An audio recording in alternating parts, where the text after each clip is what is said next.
Bonjour, je vais faire une vidéo de présentation des informations qui se trouvent sur un pneumatique et dans mon cas précis un pneumatique hiver.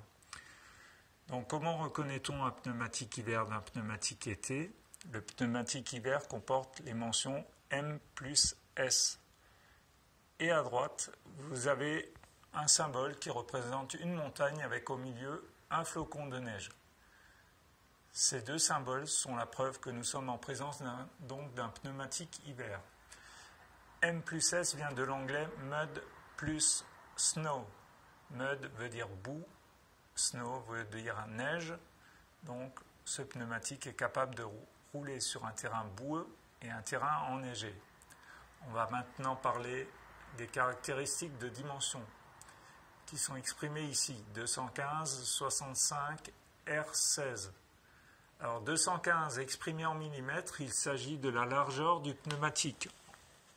Sur la vidéo, entre mon pouce et mon index. Voilà. Largeur du pneumatique, 215 mm. Ensuite, c'est un peu plus difficile à comprendre. 65, il s'agit de la hauteur du pneu, mais c'est exprimé en pourcents. Il s'agit de 65% de la largeur du pneumatique. Donc dans mon cas précis, 14 cm. Je prends 215 mm que je multiplie par 0,65, arrondi, ça me donne 14 cm. R veut dire radial, c'est la structure du pneu. 16 est exprimé en pouces, il s'agit donc du diamètre intérieur du pneumatique, qui correspond au diamètre de la jante. Donc 16 pouces, je rappelle que 1 pouce égale 2,54 cm. Et donc dans mon cas précis, la jante fait 16 fois 2,54 cm. Je vous laisse faire le calcul. 98, c'est l'indice de charge. Donc 98, il existe des tableaux qui vous donnent les résultats sur le net. 98 correspond à 750 kg. Donc ce pneu est capable de supporter une charge de 750 kg. Étant donné qu'on a deux pneus sur un essieu, sur l'essieu avant, ça veut dire que sur l'essieu avant, on a une charge supportable de 1500 kg. Sur l'essieu arrière, si on monte le même pneumatique, on aura également 1500 kg. Ce qui fait que sur les 4 roues du véhicule, toute charge comprise, au maximum, on peut avoir un poids de 3000 kg. H, c'est l'indice de vitesse. Donc la vitesse maximum à laquelle on pourra rouler avec le pneu. Ne vous inquiétez pas, elle est largement supérieure aux vitesses autorisées. Dans mon cas précis, l'indice H correspond à une vitesse de 210 km/h. Si vous avez un indice de vitesse V, par exemple, ce sera 240 km/h. Là aussi, vous trouverez les informations sur le net dans des tableaux qui vous donnent des correspondances entre les lettres et les vitesses maximum autorisées. Ensuite, vous avez d'autres informations comme par exemple le pays de fabrication. Dans mon cas précis, il s'agit d'un pneu Dunlop qui a été fabriqué en Allemagne.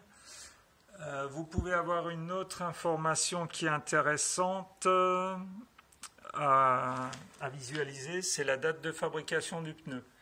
Alors, vous voyez là, il y a 3 lettres, DOT, suivi d'un code qui, celui-là, pour ma part, est impossible à déchiffrer.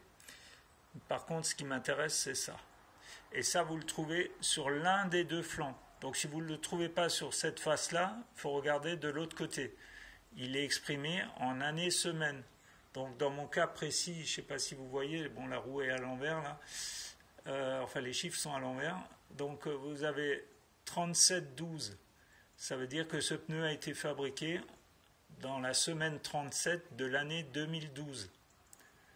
Voilà, donc c'est un pneu qui aujourd'hui a déjà 6 ans, mais qui est encore en parfait état. Ensuite, au niveau de la valve, vous voyez que là, je suis en présence d'une valve non pas en caoutchouc, mais en métal. Je ne parle pas du bouchon, je parle de l'embase.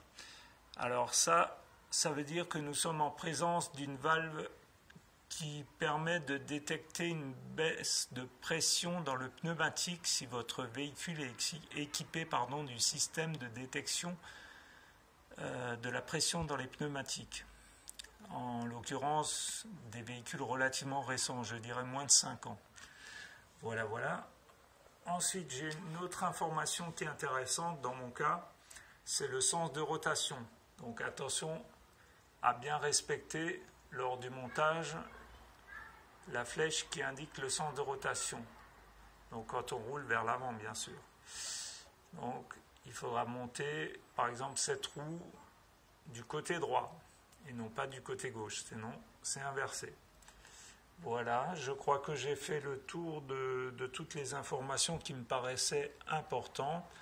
Je réaliserai une autre vidéo qui servira à comprendre un peu les dimensions et les caractéristiques des jantes aluminium. Il y a plein de choses à savoir aussi sur les jantes aluminium lorsqu'on souhaite en changer sur son véhicule. Alors je vous dis à bientôt dans ma prochaine vidéo. Merci à vous.